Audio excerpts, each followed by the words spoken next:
पूर्व के देश से आयल एक जोगिया कहई जोगिया, एक ठे राम क भजनिया कहई जोगिया, एक ठे राम क भजनिया कहई जोगिया। पूर्व के देश से आयल एक जोगिया कहई जोगिया, एक ठे राम क भजनिया कहई जोगिया। घर में से निकलली पतरी तिरियवा सुनन लागिना, एक ठे राम क भजनिया सुनई हो लागिना, एक ठे राम क भजनिया सुने हो लागिना।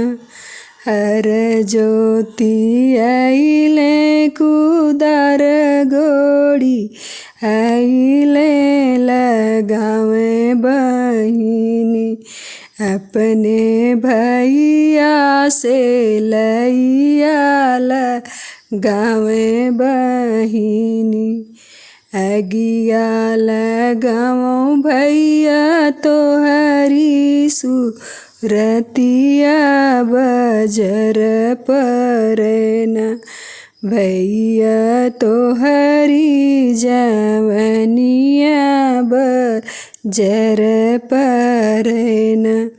अगिया लगाओ भैया तोहरी सूरतिया की तोर धनन, ओही जोगिया लो भैली की तोर धनन।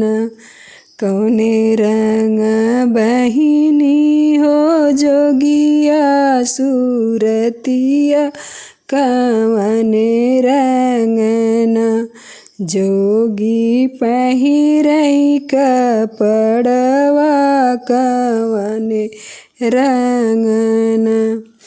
सांवर रंग भैया हो जोगिया सूरतिया केसरिया रंगना, जोगी पहिरे कपड़वा केसरिया रंगना।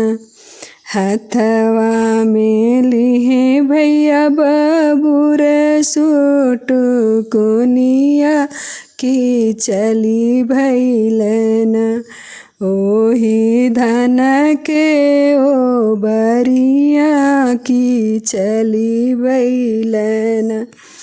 धन के त देखे अपने राम रसोइया बनावत देखे न, ओ त घर क जेवनवा बनावत देखे न। अबही त मोरी धन राम रसोइया बैठै मुंगरा, ओही बहिनी के पिठिया बैठै मुंगरा।